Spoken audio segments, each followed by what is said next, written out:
You're watching NFL Daily. I am Tom Downey. The NFL trade deadline is less than a week away. I think it's always too early from that standpoint. Here's what's coming up on today's show. The Denver Broncos potential fire sale. Not in any particular order, by the way. The latest on a Brian Burns trade. Robert Quinn has been traded. We'll break that down. A potential A.J. Green trade with one team mentioned in particular.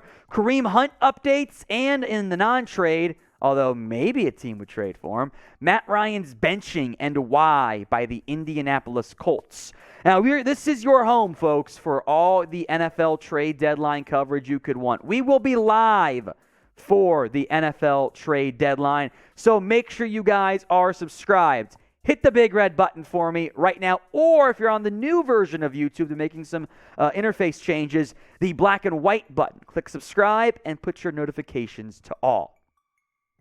We begin with the big trade of the day, if not maybe the trade deadline overall. Robert Quinn has been sent from the Chicago Bears to the Philadelphia Eagles. A 2023 fourth round pick is going to the Chicago Bears. They're also eating some of Quinn's contract, the remaining salary this year. The Eagles then get Quinn. Unfortunately for Chicago, Robert Quinn's value did very much begin to decline this year. Highly impactful last year, 18.5 sacks. New regime comes in, some of the supporting cast gets adjusted, and Quinn did not have nearly the level of impact that he had last year, although we can blame, the offense not being that great, leverage situations, whatever we want to do, although the offense was that great last year anyway. But Quinn did decline in production. I think that was a direct result of why the Bears only got a fourth-round pick for eating Quinn's contract this year and sending him off to Philadelphia for a half-season rental, because the Eagles will cut him, I think, after this year. Who do you think won the big-time blockbuster trade? We'll make this question the pinned comment on today's video. Who won the Robert Quinn trade? E for the Philadelphia Eagles, B for the Chicago Bears. This is today's pinned comment, so you should know the drill, right? Ad break plays on YouTube. Head down to the pinned comment, spam your E or your B for who won the Robert Quinn swap. Let's talk Denver Broncos, who I think, as weird as it is, given all that they invested in Russell Wilson this offseason and how close almost everyone thought they were, the Broncos could be a fire sale team. I couldn't figure out how to phrase that there. Some names linked, not including, by the way, is Dalton Risner. I'd be a bit surprised by it could be moved. Jerry Jeudy, KJ Hamler, both receivers. Melvin Gordon, who was benched then started again for Denver. Albert Okwuegbunam, a.k.a. Albert O, for ease of pronunciation, the backup tight end.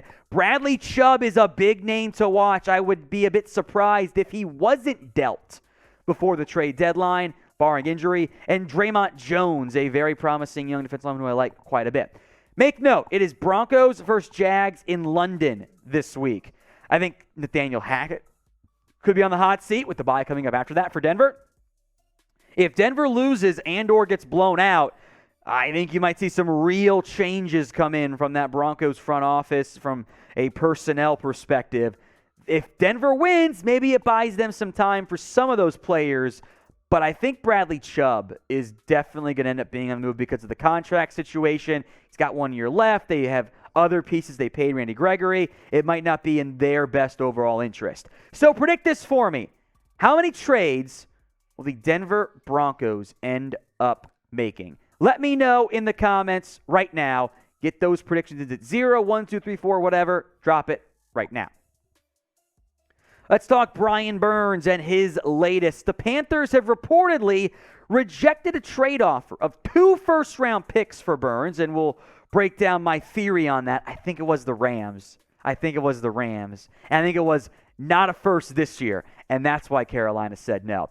But rumors still persist. Here's what ESPN's Jeremy Fowler has reported in terms of the latest on a Brian Burns trade. The Panthers have turned down massive offers, which is their way of saying they're keeping him. One GM told me the minimum trade package for Burns is 2 first-rounders, which is wild and good for Burns' contract extension projections. I don't think they turned down two present firsts. They've done that so much, even for a very talented young edge who is a core piece of their defense. 3 teams have been rather publicly linked: the Chiefs, the Rams, and of course we can now cross off the Philadelphia Eagles because they have made the trade for Robert Quinn, but they had been linked previously. Prediction time. Will the Panthers end up trading away Brian Burns? Y for yes, N for no. I say no. But let me know what you guys have to say in the comments. Today's show is made possible by our sportsbook partner, BetUS. Head over to chatsports.com/bet and use promo code NFLDaily for a 125% deposit bonus. $100 down minimum gets you the betting bonus. That way, in case you get some bets wrong, you still got plenty of leftover money. In fact, you're playing with house money when you sign up and deposit with BetUS. You can bet on individual games and Coach of the Year odds, too. Nick Sirianni's the betting favorite, but I like Brian Daboll a lot more. I think he should win that award, plus 250. Robert Saleh cannot be overlooked either. He's done a great job, plus 700. Kevin O'Connell's impressed, plus 1,000. Everyone else way further down. There were 3 coaches tied at plus 1,600, including Mike McDaniel. Bet on Coach of the Year, MVP, Defensive Player of the Year, you name it, with BetUS. Chatsports.com/bet, promo code NFLDaily. This next trade rumor is quite interesting. How about an A.J. Green trade? ESPN reports the Cardinals could trade Green, and the Packers have been mentioned as a potential fit because Green Bay is in terrible shape at wide receiver. A.J. Green has not done really anything this year. He kind of had a bit of a resurgent season, 848 yards, 3 scores after really down years in 2020, 2019. I'll say this. I don't think you won A.J. Green, folks. I think he's washed. I do. I would like to be proven wrong on that, don't get me wrong, but he's been a non-factor this year. He's continued to struggle with just getting open, making plays. There were some high moments last year, and there could be the occasional big A.J. Green game, but especially if you're Green Bay, get someone good. Don't add another iffy receiver to your core when you've already got enough of those guys. So I could see Green being dealt. I think the Cardinals take anything for him, but I don't think he's that good at this point. Another player allegedly on the trade block for the Cleveland Browns, Kareem Hunt. Cleveland is listening to offers, is the report. And ESPN reports that other NFL teams think he could be had for a 4th-round pick. That would be far less than the Christian McCaffrey trade, but I don't think the Browns are insane enough. I think they're going to get Christian McCaffrey value for a player who's a good back, but is not McCaffrey player in a part-time role, but also more than James Robinson fetched in the Jets-Jags deal. So I think that's about the right value for Kareem Hunt, a 4th-rounder. Maybe the Rams, they seem to want running back help. Could the Bills have interest? The running back market is always interesting, and it's worth monitoring because trade value can get out of whack one way or the other way. Remember when the Falcons got a 2nd for Mohamed Sanu? I remember. Sometimes weird stuff happens, but I think a 4th-round pick is about right for Kareem Hunt. All right, last question of this particular segment. Shout out your favorite team and who you want them to trade for. I want you to make it one comment. So, Cowboys player, Raiders player, Niners player, Eagles player, whatever it is. Shout out your favorite team and who you want them to go trade for.